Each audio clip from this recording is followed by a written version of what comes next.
बहुत समय पहले की बात है। एक घना जंगल था जिसका नाम था नीलकंठ वन। यह जंगल अपने गहरे वृक्षों, शांत झीलों और अद्भुत जीवों के लिए प्रसिद्ध था। लेकिन एक नाम ऐसा था जो पूरे जंगल में रहस्य और रोमांच का प्रतीक बन चुका था।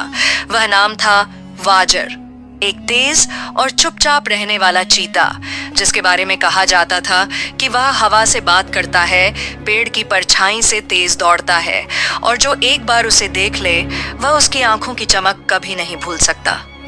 वाजर अकेला रहता था। वह किसी झुंड का हिस्सा नहीं था, किसी गुफा का मालिक नहीं था और न ही कभी भोजन के लिए लड़ता था। वो अपना शिकार खुद करता, झील के किनारे चुपचाप पानी पीता और रात में चांदनी के नीचे लंबी दौड़ लगाता, मानो अपने आप से भाग रहा हो। दूसरे जानवर उससे डरते नहीं थे, बल्कि उसके लिए एक अजीब सी श्रद्धा रखते थे।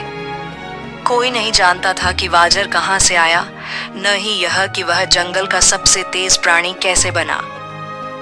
एक बार की बात है, नीलकंठ वन में शिकारियों का एक गिरोह घुस आया। वे शहर से आए थे और उन्हें खबर मिली थी कि इस जंगल में एक सुनहरी रेखाओं वाला दुर्लभ चीता रहता है, जिसकी खाल बहुत कीमती है। वही था वाजर। शिकारियों ने अपना जाल बिछाना शुरू कर दिया। उन्होंने जगह जगह कैमरे लगाए, पेड़ों पर सूखी लकड़ियां रखीं ताकि आवाज से आने जाने का पता चल सके, और गुफाओं के बाहर मीट फेंकना शुरू कर दिया। जंगल के जानवर घबरा गए। हिरण, सियार, खरगोश, यहाँ तक कि शेर भी सतर्क हो गए। लेकिन किसी की हिम्मत नहीं हुई कि वे वाजर को चेतावनी दें, क्योंकि कोई जानता ही नहीं था कि वह कब, कहां और कैसे आता है। बस इतना पता था कि जब हवा अचानक ठंडी हो जाए और पत्तियां बिना हवा के भी हिलने लगें, समझो वाजर पास है। लेकिन शिकारी चालाक थे। उन्होंने एक दिन झील के पास मीट में नींद की दवा मिला दी और उसे वहीं रख दिया। उन्हें विश्वास था कि वाजर कभी न कभी वहां जरूर आएगा।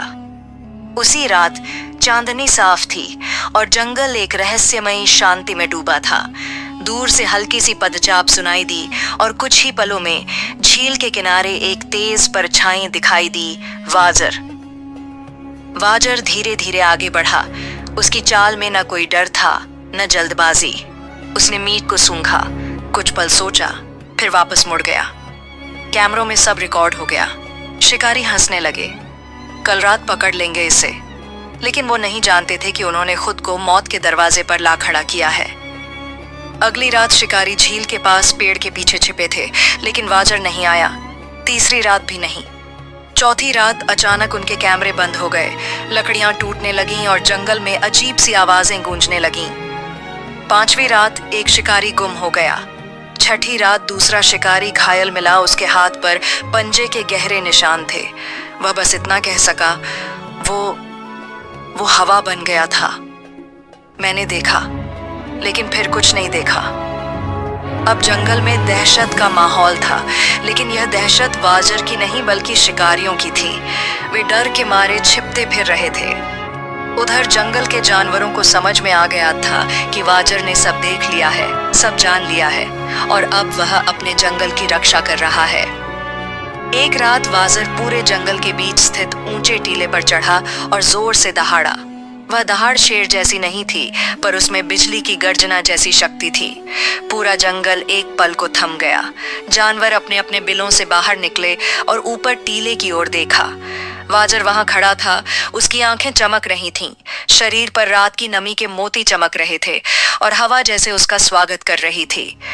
उस रात वाजर पूरे जंगल में दौड़ा, शिकारियों की हर छिपी जगह पर पहुंचा, उनके सारे जाल तोड़े, उनके हथियार नष्ट किए और सबसे आखिर में उनके कैंप को आग के हवाले कर दिया। लेकिन किसी को उसने मारा नहीं। सुबह जब सूरज उगा तो शिकारी जंगल से निकलकर पुलिस के सामने आत्मसमर्पण कर चुके थे। उनके कपड़े फटे हुए थे, चेहरे डर से सफेद थे और वे बस एक ही बात कह रहे थे, हमें माफ कर दो, हमसे गलती हो गई। वहां कोई है जो इंसान नहीं है। उस दिन के बाद से नीलकंठ वन में कोई शिकारी नहीं आया। सरकार ने उस जंगल को संरक्षित क्षेत्र घोषित कर दिया और हर तरफ चेतावनी बोर्ड लगा दिए गए।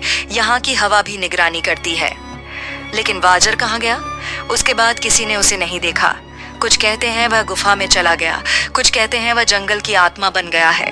लेकिन जंगल के हर पत्ते, हर झील की लहर और हर जानवर की आंखों में उसकी परछाई अब भी दिखती है। और जब कोई बच्चा अपनी माँ से पूछता है, माँ क्या सच में हवा से तेज कोई भाग सकता है, तो माँ मुस्कुराकर कहती है, हाँ बेटा, अगर उसका नाम वाजर हो।